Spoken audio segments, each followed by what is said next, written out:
सामाजिक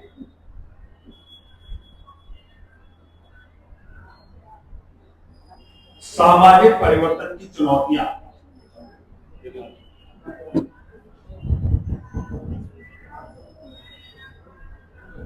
यानी social change.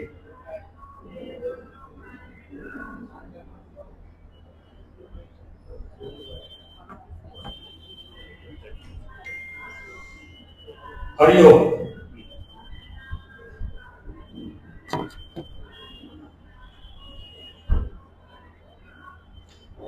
का अर्थ है सामाजिक संरचना, सोच, मूल्य, हमारी संस्कृति, इसके अंदर बदलाव लाना। अभी हमारे देश में युवाओं के अंदर एक सोच चल रही है, कमाओ, खाओ, मौज करो। कोई जिम्मेदारी नहीं लेनी, शादी विवाह एक बंधन है। इस प्रकार की एक सोच आज युवाओं के अंदर है। ये जो पाश्चात्य संस्कृति है, ये एक नैरेटिव के माध्यम से हमारे परिवारों में भेज दी गई है, घुस गई है। हमारा खान पान, हमारी वेशभूषा, क्या हमें खाना है, ये भी अब मल्टीनेशनल कंपनियां डिसाइड करेंगी। और क्या फटे कपड़े हमको पहनने, ये भी मल्टीनेशनल कंपनियां हमको डिसाइड करेंगी। ऐसा एक नैरेटिव विभिन्न माध्यमों से, क्योंकि अभी सोशल मीडिया की बात है, इसकी नकारात्मक और सकारात्मक सारे पहलू हैं। इसके माध्यम से हम विश्व से जुड़ गए। एक किसी जंगल में रहने वाला व्यक्ति भी पूरे विश्व से जुड़ा हुआ है और उसकी सोच को वहीं पर, उसके दिमाग को टिक टिक टिक टिक करके उसको बदला जा रहा है। इस डिस्कशन का हेतु यही है कि जो चीज आज हम सब लोगों के सामने आ रही है, इसको हम अपनी इस अगली पीढ़ी के सामने रखें। हम किसी दो, एक और बात बताओ मैं, कि हम कभी कुछ सोचते हैं पूरा दुनिया बदल देंगे, बहुत बड़ा परिवेश बदल देंगे। अगर हम 10 लोगों से बात करते हैं और 2 को बदल दें, तो आप ये सोचना कि मैं 20% नहीं 80% मार्च पर हूं, क्योंकि बहुत ज्यादा अपेक्षा करने से बहुत निराशा होगी। तो हम पहले अपने परिवार से, अपने सर्किल से, अपने पड़ोसियों से, अपने रिश्तेदारों से, अपने मिलने वालों में ये चर्चा करें, जो चर्चा आज यहाँ है और हमारे माध्यमों से, बहुत सारी सोशल मीडिया से जो हम सकारात्मक चीजें देख रहे हैं, वो चर्चाएं हमारी आगे जानी चाहिए। ये भी एक इसका हेतु है। तो आज इसमें अपने एक कार्यकर्ता एक 2-2 मिनट का वो लगाएंगे, राजीव जी, 2 मिनट का समय मैं एक अपने पार्टिसिपेट को दूंगा। उसमें बहुत ज्यादा, क्योंकि समय की सीमा है, हमें इसको कितने समय दिया है, आधा घंटा दिया हुआ है। तो इसमें हम अभी 11:33 पर हैं। तो अभी जो मैं पहले आदरणीय डॉक्टर अनुज अग्रवाल जी से कहूंगा कि इस चर्चा को शुरू करेंगे। अपनी बात को 2 मिनट में रखेंगे, फिर हम उसको नेक्स्ट स्टेप पर लेंगे। हेलो, धन्यवाद आदरणीय जैन साहब। सम्मानित यहाँ मंच और मेरे सम्मुख यहाँ पर उपस्थित मुरादाबाद के सभी गणमान्य नागरिक, मातृशक्ति, जैसा कि मुझे यहाँ आदेशित किया गया, इस विषय पर कुछ बोलने की, सामाजिक परिवर्तन और बदलाव सोशल मीडिया में जो आजकल चल रहा है। तो जो सोशल मीडिया का आज का ये दौर है, जिसमें सकारात्मक बात आदरणीय जैन साहब ने अपने वक्तव्य में अभी रखी थी कि एक दौर हुआ करता था कि जब प्रिंट मीडिया के माध्यम से हम अपनी बात पहुंचाया करते थे, लेकिन धीरे धीरे दौर बदला और आज के इस दौर में आप यहां कोई कंटेंट सोशल मीडिया पर अपलोड करते हैं और बहुत जल्दी से वो पूरे देश ही नहीं पूरे विश्व भर में वायरल हो जाता है। तो सोशल मीडिया की निश्चित रूप से एक अहम भूमिका है, लेकिन आज का जो दौर है उसमें चैलेंजेस बहुत सारे हैं, क्योंकि जहां एक और सकारात्मक चीजें सोशल मीडिया पर बहुत तेजी से नहीं बढ़ती हैं, वहीं नकारात्मक चीजें सोशल मीडिया पर बहुत तेजी से वायरल होती हैं। आदरणीय जैन साहब ने कहा, उसी बात को मैं भी अपनी बात से जोड़ता हूं कि चैरिटी बिगिंस एट होम। दान घर से शुरू होता है और अर्थात बदलाव भी घर से शुरू होता है। पहले हम सुधरेंगे तो जग सुधरेगा। ये ऋषि मुनियों की तपोभूमि है और हम सनातन धर्म के लोग हैं। सनातन संस्कृति में जहां नारी को मातृशक्ति का दर्जा दिया गया, कहा गया यत्र नारी यस्तु पूज्यन्ते रमन्ते तत्र देवता, वहीं दूसरी ओर आज हम बहुत सारे कंटेंट सोशल मीडिया पर अश्लील कंटेंट परोसे जा रहे हैं। तो मेरा ये सभी से आह्वान रहेगा, जो हमारी मातृशक्ति है, बहनें हैं, कि बहुत सारे कंटेंट जो निगेटिव कंटेंट हैं, हमारी माताएं बहनें और हम भी उसी में कहीं ना कहीं शामिल हैं, उस पर हम रोक लगाएं। अब वो रोक कैसे लगेगी, पहले हम इसकी घर से शुरुआत करें। पहली बात तो ये हो गई। थोड़ा समय का सीमा रखें। लाइक्स और कोई भूमिका नहीं, सीधे बात करें। लाइक्स और व्यूज के चक्कर में ना पड़े। बाइबलिक कॉन्सेप्ट है जो आपने बताया, eat drink and B Mary, खाओ पियो और मौज करो। प्री वेडिंग शूट इसका उदाहरण है। आज मैं बहुत ज्यादा डिटेल में नहीं जाऊंगा, इस पर बहुत सारे दिन चर्चा की जा सकती है, लेकिन जो बाइबलिक कॉन्सेप्ट है eat drink and B Mary का, उससे हमें बचना होगा और हमें अपनी संस्कृति, संस्कार और मूल्यों पर चलना होगा। यह ऐसा मेरा मानना है। धन्यवाद जी। बहन जी, आदरणीय डॉक्टर मीनू मेहरोत्रा जी, 2 मिनट का समय, बिल्कुल किसी बिना भूमिका के बिना जो है। सभी को अभिवादन के साथ, जैसा कि हमारा आज का विषय है और आदरणीय पवन जैन जी ने आपको बताया, अनुज जी ने भी बताया, उसी बात को आगे बढ़ाते हुए कि बड़ा रोष और बड़ा शोभ की बात है कि हम जिस समस्या की निरंतर चर्चा कर रहे हैं, वो समस्या हमारे परिवारों में आज 2 वर्ष के नहीं बल्कि 1.5 वर्ष और 1 वर्ष के बालक के साथ शुरू हम ही कर रहे हैं कि बच्चे को अगर खाना खिलाना है, बच्चे को अगर दूध पिलाना है, तो उसके हाथ में हम मोबाइल दे रहे हैं, जस्ट बिकॉज ऑफ हमारा कंफर्ट जोन ब्रेक ना हो। और जब हम ऐसा करेंगे तो वो अगर आगे जाकर इस सोशल मीडिया से इन्फ्लुएंस्ड होगा तो उसको कौन रोकेगा।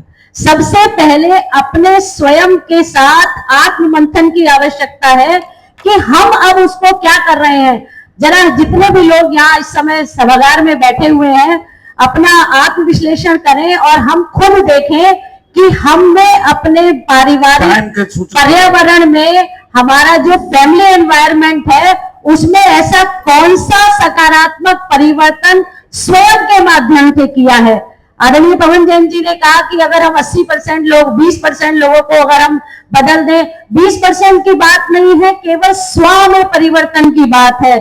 स्वयं में विश्लेषण की आवश्यकता है और इस बात के लिए हम सभी लोग, ये जितने भी हम इन्फ्लुएंस की बात कर रहे हैं या जितने भी बाहर के खाने की बात कर रहे हैं, अरे कौन 10 साल के बच्चे को अगर वो स्विगी और जोमेटो से अगर कोई कुछ ऑर्डर करता है तो उसको कौन पैसा देता है? हम माता पिता। और कहां से लाता है वो बच्चा? और जब हम सभी जानते हैं कि एक हैबिट एक ऐसी चीज होती है कि जब हम उसको 5 से लेकर 10 साल तक की उम्र तक हम उसे जो खिलाएंगे, जो पहनाएंगे, वो फिर उसकी आदत बदल नहीं सकती। आदत की आदत से हम सभी लोग परिचित हैं कि एक बार अगर वो बचपन में पड़ गई तो हम उसको बदलना बहुत मुश्किल होता है।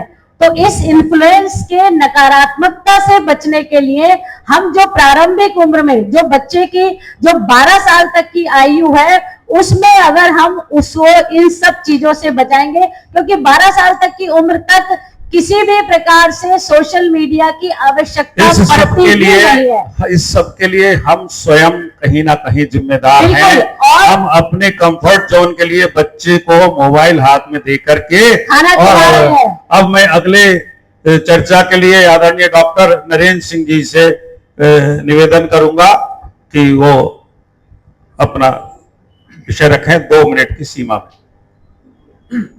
धन्यवाद आदरणीय पवन जी, उपस्थित सभी विद्वज्जन, मातृशक्ति और मंच।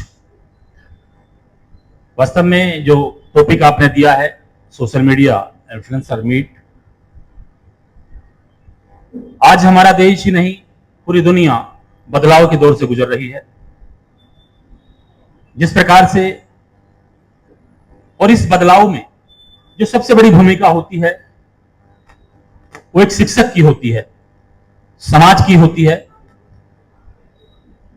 साथियों, अभी हाल ही में आपने देखा जिस प्रकार से 2020 में एनईपी के माध्यम से नई शिक्षा नीति हमारे देश में आई और एक तरह से वो कहीं ना कहीं पूरे देश में धीरे धीरे वो लागू हो रही है। अब तक जिस प्रकार से हमारे देश में शिक्षा व्यवस्था चल रही थी, लॉर्ड मैकाले की जो पद्धति थी उस पर चलकर किस प्रकार से हमारे देश का समाज का ह्रास हुआ है। भाई से जोड़ता हूं, चूंकि सबसे पहली जो पीढ़ी है, जो सीढ़ी है, वो हमारा अपना घर है, हम स्वयं हैं। बात चूंकि मोबाइल की हो रही है, सोशल मीडिया की हो रही है। निस्संदेह समाचार पत्र एक माध्यम होते थे अभिव्यक्ति का, बात पहुंचाने का, और लोग उसमें पाठक के रूप में जो है कहीं ना कहीं पत्र के माध्यम से लिखते थे। लेकिन आज अगर हमारे मन में कोई विचार आता है, कोई कॉन्सेप्ट आता है, तो हम तुरंत जो है उसको फेसबुक पर डाउनलोड कर देते हैं। आपने देखा अभी हाल ही में संभल क्षेत्र में 2 युवतियों ने कोई कंटेंट वो लोग बनाते थे, किस लिए? लाइक्स के लिए, वायरल होने के लिए, प्रसिद्धि के लिए। मेरा यही मानना है कि निसंदेह आप लोग करिए, चूंकि बदलाव का दौर है, आप कंटेंट बनाइए, लेकिन वो कंटेंट ऐसा होना चाहिए जिससे हमारा समाज, हमारा देश, उस पर कहीं ना कहीं सकारात्मक जो है प्रभाव पड़ना चाहिए। जिस प्रकार से हर किसी का अपना एक अहम रोल होता है, तो मैं कुछ पंक्तियों के माध्यम से आपसे कहना चाहूंगा कि देश हमें देता है सब कुछ, देश हमें देता है सब कुछ, हम भी तो कुछ देना सीखें। सूरज हमें रोशनी देता और हवा नया जीवन देती है, और हम सबकी भूख मिटाने को धरती पर होती खेती है। धरती पर होती है खेती है, हम सबकी भूख मिटाने को धरती पर होती है खेती होती है। अब मैं अगले पार्टिसिपेंट डॉक्टर दीपाली अग्रवाल जी को कहूँगा कि वह अपना संक्षिप्त में 2 मिनट में अपनी बात रखें। इसके अतिरिक्त इस सेशन इनके बाद में डॉक्टर प्रशांत जी बोलेंगे और हम 1 या 2 प्रश्न ऑडियंस से भी 1-2 मिनट की बात कर लेंगे। बोलिए। सभी को मेरा प्रणाम। हमने प्रॉब्लम्स की तो बात कर ली कि ये जो सामाजिक परिवर्तन है, सामाजिक चैलेंजेस हैं, उनसे क्या प्रॉब्लम्स क्रिएट हो रही है, बट सॉल्यूशंस की बात नहीं की हमने। According to an article of Bombay Times, right now 1 out of 20 people are suffering from depression and anxiety। और उसका रीजन क्या है, जो कि पवन जैन जी ने बताया कि कमाओ और खाओ, कोई भी जिम्मेदारी मत लो। इसका जो रिजल्ट है वो क्या है, इस सोच का रिजल्ट क्या है? Depression and anxiety. और आने वाले टाइम में out of 5 people 1 would be suffering from depression. और मैं आपको एक चीज बताती हूँ, 1 लाख लोगों पर सिर्फ और सिर्फ 3 साइकेट्रिस्ट अवेलेबल हैं इंडिया में। तो आप समझ रहे हैं कि हमारी मेंटल पीस, मेंटल हेल्थ को किस नजरिए से देखा जा रहा है इंडिया में, उसकी कोई भी वैल्यू नहीं है। और ये एक ऐसा विषय है जिसको हम फील करते हैं बट एक्सेप्ट नहीं करते हैं। We are not accepting, yes we are suffering from depression और we are not having mental peace, right.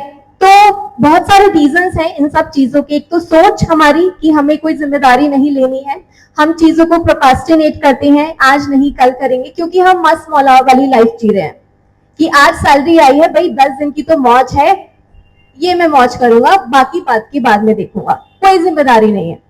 तो ये सब चीजें एट द एंड हमें लीड करती हैं to the depression and anxiety.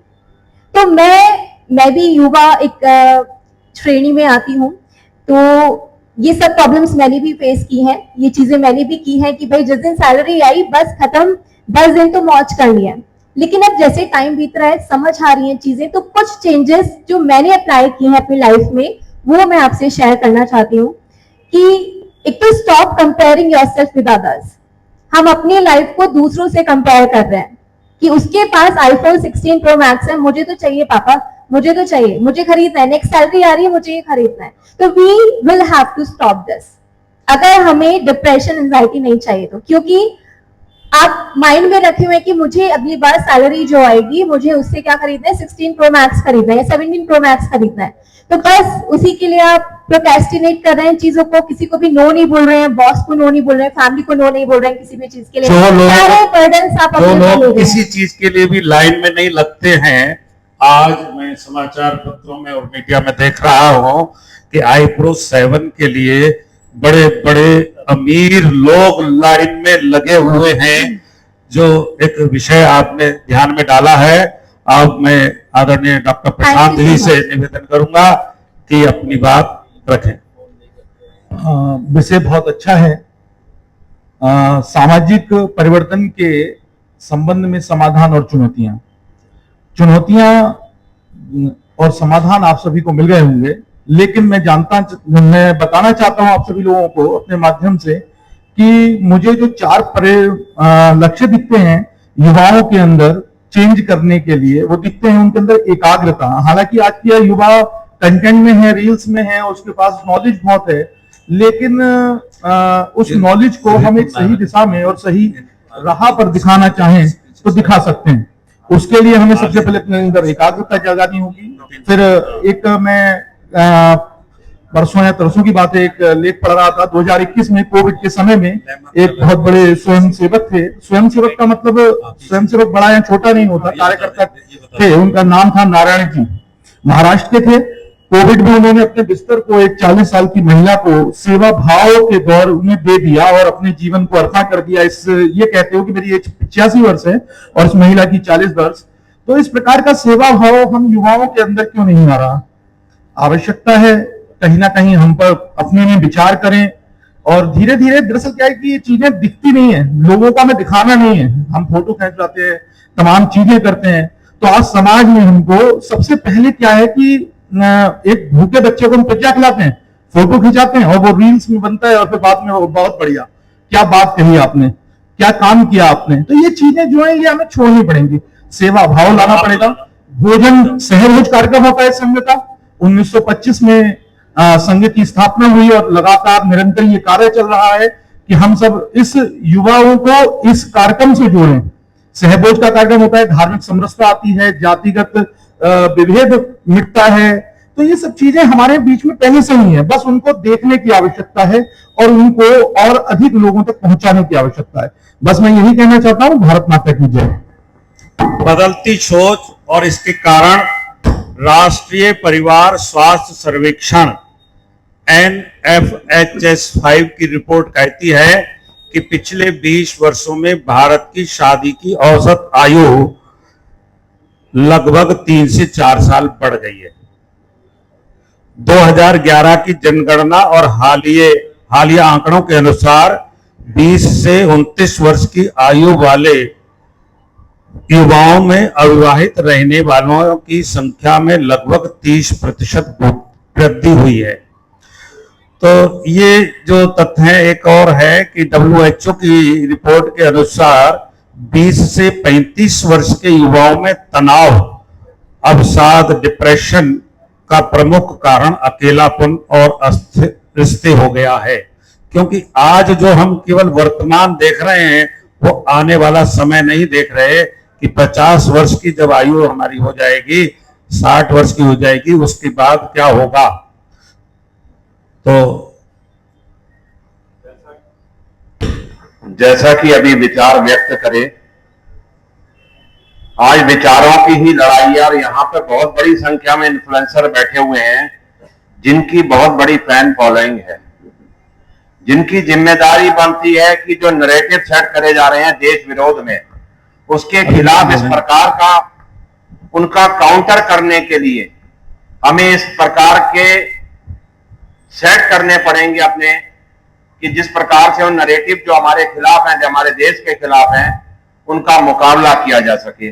अभी इसी में मैं श्रीमती रितु नारंग जी से अनुरोध करूंगा कि वो आगे आ जाएं और दो विचार अपने, थोड़ी 2 मिनट के लिए अपने विचार व्यक्त करें। श्रीमती रितु नारंग जी।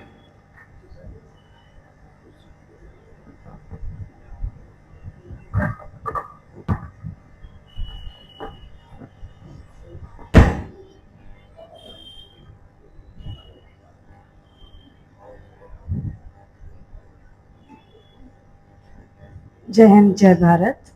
थोड़ा गला खराब है, उसके लिए क्षमा। इन्फ्लुएंसर और हमारा हिंदुस्तान, आज अगर हिंदुस्तान को स्वयं पूरे देश को देखा जाए, और क्षमा चाहती मैं सीधे मुद्दे में आगे भैया, 2 मिनट का समय है, तो आप सभी को हिंदुस्तान जो है आज स्वयं एक इन्फ्लुएंसर है। आज अगर इन्फ्लुएंसर मीट की बात करते हैं तो मैं अपने नजरिए से एक बात बोलना चाहूंगी, आज हिंदुस्तान खुद में इन्फ्लुएंसर है। एक एक व्यक्ति हमारे देश का, चाहे वो एक एक व्यक्ति आज अभी हमारे देश का नाम रोशन कर रहा है हर एक जगह पर, तो वो इन्फ्लुएंस करता है पूरे विश्व को। आज सोशल मीडिया का नकारात्मकता है, लेकिन आज जब आप हिंदुस्तान को देखते हैं तो सकारात्मकता का एक बहुत बड़ा एक चिन्ह भी माना जाता है। उसका बहुत बड़ा उदाहरण अभी हम सब ने देखा, कैसे हिंदुत्व को आगे बढ़ाया जा सके, जो महाकुंभ हमने देखा। उसका पूरे विश्व ने कहा अस्मरणीय था, अविश्वसनीय था। जिसने देखा वही मानेगा, जिसे समझा वही जानेगा। आज अगर हम आज 100वीं जयंती मना रहे हैं आरएसएस की, तो वो भी एक इन्फ्लुएंसर है। वो एक एग्जाम्पल कहलाता है कि कैसे एक संगठन को पूरे विश्व में हम फैला सकते हैं। वो एक इन्फ्लुएंसर है। इन्फ्लुएंसर का मीनिंग क्या है? How to make a person move in your own direction, in the right direction, the right path. एक जीवन शैली को सही दिशा की ओर ले जाना ही वो इन्फ्लुएंस कहता है। और उसे इन्फ्लुएंस कौन करता है? जहां पर व्यक्ति विशेष अपने स्वयं के साथ, ना कि दूसरे की नकल उतारते हुए, दूसरे को देखते हुए नहीं, अपने अस्तित्व के साथ जब वो आगे बढ़ता है तो अपने आप वो हर एक को इन्फ्लुएंस करता है। जैसे आज हमारे प्रधानमंत्री हैं या सीएम जी हैं अपने उत्तर प्रदेश के, आज वो एक इन्फ्लुएंसर है पूरे विश्व के। आज एक उदाहरण है पूरे विश्व के। क्यों इन्फ्लुएंसर बने जाते हैं? क्यों उनको कहलाया जाता है? धन्यवाद। आदरणीय विपिन जैन जी से अनुरोध करूंगा कि 2 मिनट में अपनी बात रखें, अपने विचार रखें। श्री विपिन जैन जी। धन्यवाद। सीधा मैं मुद्दे पे आता हूं। क्या आज हम सोशल मीडिया से बच सकते हैं? नहीं। तो हमें इस तरीके की विचारधारा डेवलप करनी चाहिए हमारे युवाओं में, क्योंकि मैं लगभग युवाओं के बीच में रहता हूं। 16,000 विद्यार्थी के बीच में हमारा उठना बैठना रहता है और सभी यंग माइंड्स हैं। कहीं भी हम सोशल मीडिया से उनको बचाव नहीं कर सकते।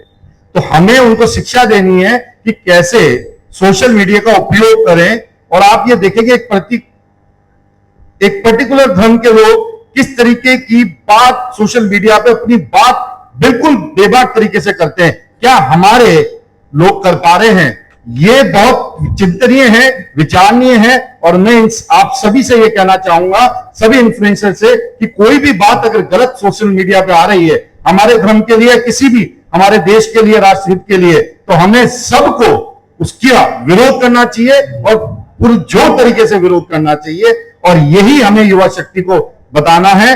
और अगर ये हम सफल रहे तो डेफिनेटली हम जो सोशल मीडिया है उसका उपयोग अच्छे तरीके से कर पाएंगे। सोशल मीडिया का उपयोग अच्छे तरह से कर पाए, आपका विचार।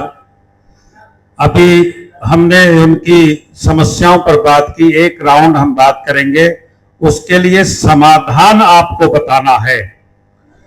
तो मैं आदरणीय डॉक्टर अनुज अग्रवाल जी से कहूंगा कि इस समस्या का एक राउंड और लगाएंगे हम, और थोड़ा सा समय हमको ज्यादा लगेगा। धन्यवाद सर। लेकिन मैं क्षमा चाहूंगा, थोड़ी सी मैं बेबाकी टिप्पणी के लिए जाना चाहता हूं। तो अपने लोग यहाँ पर बैठे हुए हैं, समाधान इसका यह है कि हमें दो चीज पर तो कम से कम रोक लगानी है। एक तो ये विशेष धर्म के लोग सैलून चला रहे हैं और जिम चला रहे हैं, और हमारे लोग वहां पर जाकर उन लोगों के साथ रील्स बना रहे हैं, वो वायरल हो रही हैं सर।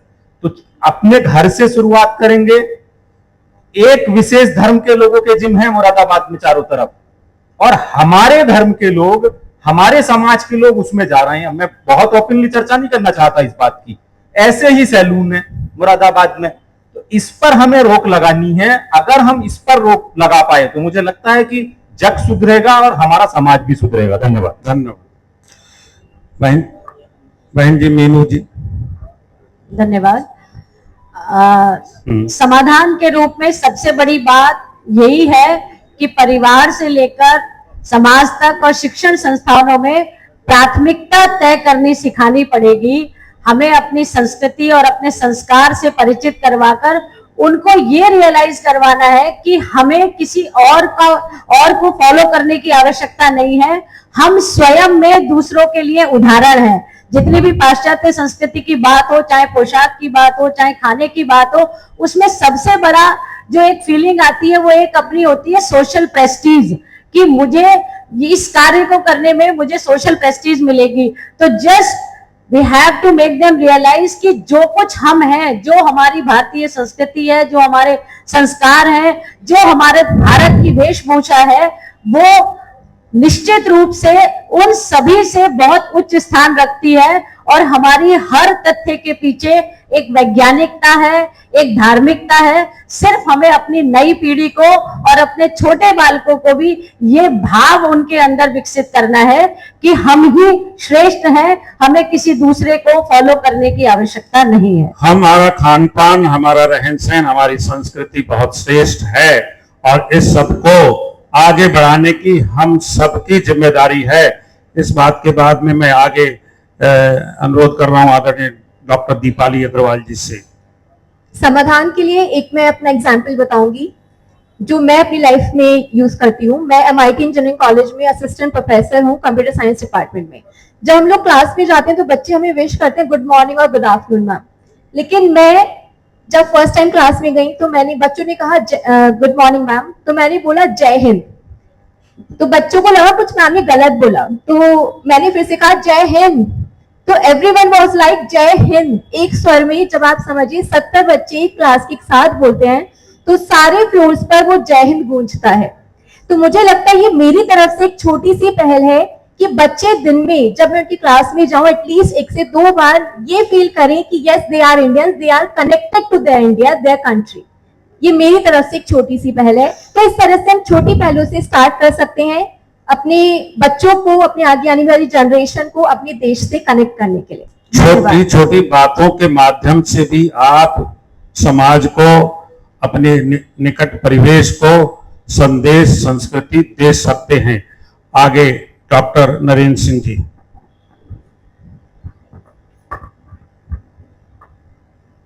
देखिए सर, आपने जो समाधान की आप बात कर रहे हैं, डॉक्टर अनुज अग्रवाल जी की बात को थोड़ा आगे बढ़ाऊंगा। डॉक्टर साहब ने जिस प्रकार से कहा कि जो शहर है हमारा मुरादाबाद महानगर है, इसमें बड़े तेजी के साथ जो है दूसरे समाज के लोगों के जो जिम्स हैं या बहुत सारे और भी संस्थान हैं, तो उसके लिए कम से कम हम लोगों को शुरुआत तो करनी पड़ेगी ना, अपनी चीजें खोलनी पड़ेंगी, अपने लोगों को आगे आना होगा। समझ रहे हैं? जब तक आप आगे नहीं आएंगे तब तक बात नहीं बनने वाली। मैं एक छोटा सा उदाहरण देना चाहूंगा। जैसे एक घटना घटित होती है अमरोहा में, किसी समाज की एक बेटी दूसरे समाज की हमारे समाज में जब वो आती है तो बात होती है साहब कि ठीक है विवाह की बात की जाती है।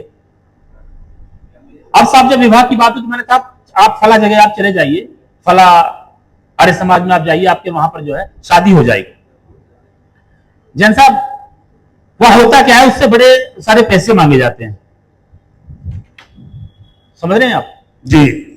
यानी कि जो काम आपको निःशुल्क करना चाहिए, किसी चीज को अगर बढ़ाना है, कोई व्यक्ति आपकी तरफ आ रहा है, आपके धर्म में वापसी कर रहा है, तो उसके लिए आपको जो है कम से कम आगे बढ़कर जो है उसका नेतृत्व करना होगा। तो यानी उससे बहुत बड़ी डिमांड की जाती है। तो मैंने उनसे कहा यार ऐसा मत कीजिए, कम से कम आपकी तरफ ये लोग आ रहे हैं तो कम से कम आपको जो है शुरुआत करनी पड़ेगी। तो पहली बात तो ये आपको कहीं ना कहीं वहां उस लेवल पर बदलाव करना पड़ेगा। दूसरी चीज, आजकल युवाओं में देखा गया है, जिस प्रकार से सर ने भी जिक्र किया कि जो हमारे जो युवा हैं वो खाओ पियो मौज करो वाली बात सर ने कही।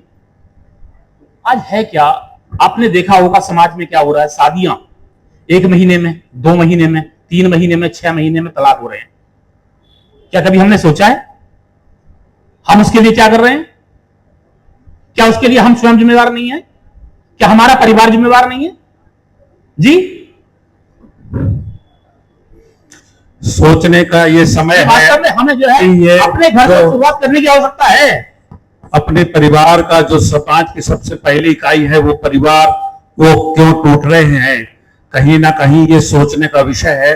क्योंकि एकल परिवार रह रहे हैं, घर में कोई माता पिता बड़े नहीं होते, एक छोटी सी बात होती है, तकरार होती है और वो किस बड़े परिणाम को ले लेती है। बड़ा आश्चर्य होता है कि वो एक मर्डर चाहे पति पत्नी का कर दे या पत्नी पति का कर दे, अगर घर में कोई बड़ा बुजुर्ग होता तो शायद वो बीच में कहीं रास्ता समझाने का, एक दूसरे से कह करके अपने गुबार को निकालने का होता।